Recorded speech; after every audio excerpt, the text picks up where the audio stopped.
We are way out in the Japanese countryside at a book-off super bazaar, and usually, distance from Tokyo equals profit margins. But looking at this layout, I'm already doing the mental math.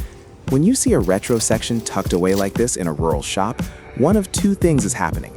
Either they haven't updated their prices since 2019, or they know exactly what they have and I'm about to get my feelings hurt. Let's see which version of Japan we're dealing with today. Stacks of unboxed PS2s. These are heavy bricks to ship, but for local parts, they're standard. Nothing screaming buy me yet. Here's a loose Super Famicom for 2,300 yen, roughly 15 bucks. Not bad, clean shell. But look right next to it. A boxed Super Famicom for 2,700. That is a 400 yen difference, about $3 for the box. That is an absolute no-brainer. The box alone doubles the value back in the States. Now this is interesting. Nintendo Game & Watch Ball, the Club Nintendo reproduction. 4,800 yen is about $32. These usually trade closer to 60 or 70 boxed back home because they were exclusive. Easy flip, fits in a bubble mailer. Handheld cabinet. This is where the real money usually hides. Let's look at the condition on these Game Boys. Boxed Spice Orange Gameboy Advance. 28,000 yen? Okay, ouch. That's nearly $200. They definitely checked eBay on that one. No margin there. GBA SP for 16,000. That's over $100. We're at full retail here. Japan is getting smarter. But then they do this. Boxed Cobalt Blue 3DS for 11,000 yen, $78. A complete in-box 3DS in the US is easily hitting 150 right now. That's the gap I look for. Original DMG GameBoy for 3,600, $25. If the screen has no deadlines, that's an instant pickup. Action figure aisle. This is volume selling territory. The boxes look crisp, which matters for collectors who never plan on opening them. Bandai Luffy Gear 5. 1,100 yen is roughly $12.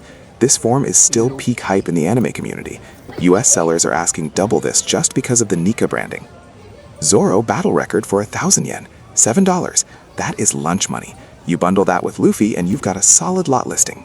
Another Gear 5, Grand Line Series, 2,200. Slightly higher, but the sculpt details on the clouds pop more. Still profitable, but the margins are tightening. King of Artists Luffy, 1,200 yen. The King of Artists line is arguably the best value for money price figure line out there. At $8, you can't leave that. Rows of One Piece. The supply here is massive, which keeps local prices down, but the demand overseas is insatiable. It's just Arbitrage 101. WCF Gear 5 Special, 1,000 yen. These world collectible figures have a cult following. They are tiny, cheap to ship, and collectors go nuts trying to complete the set. Easy money, Yamato, and more Gear 5s. Prices are all over the place, 1,100 to 4,600. That 4,600 yen Luffy better come with gold bars inside. That's too high for a price figure. Grand Line Series Shelf, 500 to 1,000 yen range. This is the fill your suitcase section. You grab these just to pad out the inventory. Egghead Nami and Robin, 1,000 and 1,400 respectively. I see the sculptors have taken some creative liberties with the physics here. Fan service tax is real, and these will sell instantly on eBay for obvious reasons. Quick look at Naruto. Minato and Naruto, standard Jigo price figures. Solid, but not the priority today. Dragon Ball Z GX Materia. These usually feature translucent effect parts. Good sellers, but let's see the prices. Matchmakers Majin Buu, 900 to 1,400 yen. Dragon Ball is the evergreen franchise. It never stops selling. At $6 to $9, you grab Buu every time. And we have arrived at the waifu section. The packaging gets bigger and the prices usually get weird. Overlord Albedo Bunnyver, 1,400 yen. Albedo items usually carry a massive premium in the West. $10 is a steal. Chinese dress Albedo, 1,200. Why are these so cheap? Did they re-release these recently? More Overlord. The dedication to Albedo in this store is impressive. Someone definitely donated their entire shrine. Their loss, our gain. Loose figure bin. This is usually a graveyard of missing stands and broken swords. Unless I spot something rare, I'm not digging through plastic limbs today. Glass case waifus. This is where they put the stuff they think is valuable. Usually it just means overpriced. Mixed case. Blue Lock, Hunter x Hunter, Demon Slayer. Nothing jumping out as a grail. Just standard retail prices behind glass to make it look fancy. Marvel section. Japan has a weird relationship with American comics. Sometimes you find rare exclusives, sometimes it's just unsold inventory. Iron Man Hall of Armor suits, Mark 1 through 4, 3,200 yen, about 22 bucks. If these are the ZD Toys ones, that's a decent price, but checking the articulation is key. Iron Man collectors are picky. Pokemon plushies, the bane of my luggage space. You have to calculate dimensional weight here. Profit per cubic inch matters.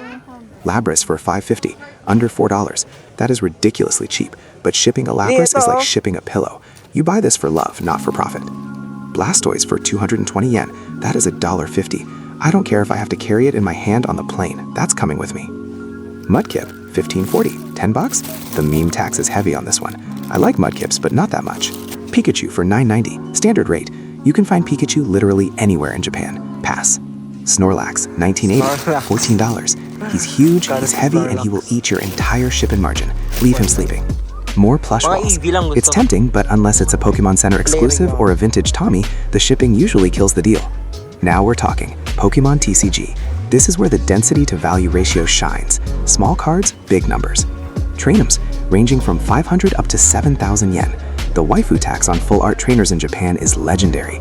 7,000 yen is serious money, but some of these raw cards grade into thousands of dollars. Bulbasaur line, prices climbing up to 2,000 yen. Gen 1 nostalgia always keeps the floor price high. Pikachu, 3740. Japanese Pikachus are liquid gold. Even at 25 bucks, that moves fast. Tag Team Birds GX, 3190. Tag Team Hearts have exploded recently. 3,000 yen is actually under market compared to US listings. That's a buy. Umbreon V from Evolving Skies, or Evolving Moons, 4,300 yen. It's not the Moonbreon, but evolutions hold value better than almost anything else. Mewtwo and Mew GX. Tag Team again. The price gap here, 4,000 down to 2,300, probably depends on centering or whitening on the back. Always check the back. Gengar Full Art from Lost Origin, 3,520. Gengar collectors are ravenous. Clean art, solid price. Pikachu Trainer Gallery, 3,960. This card features red, iconic. This is one of those cards that will just keep climbing. Vaporeon V promo, 15,840 yen, over $100. This is the Eevee Heroes promo. It's pricey, but finding this raw in the US is a nightmare. High risk, high reward. Gardevoir X ASR, 13,800. The art on the Scarlet and Violet era is next level. This is a chase card, and the Japanese print quality usually smokes the English versions. Just look at the texture on these. Japan treats TCG like fine art. When you're reselling these, you aren't just selling cardboard, you're selling the Japanese print quality, the texture, and the centering that English sets struggle to match. It's beautiful. This drop was a mixed bag. Some absolute highway robbery prices on the retro consoles, but the figure section and those tag team cards saved the trip. That's the game though. You win some, you leave some heavy Snorlaxes behind.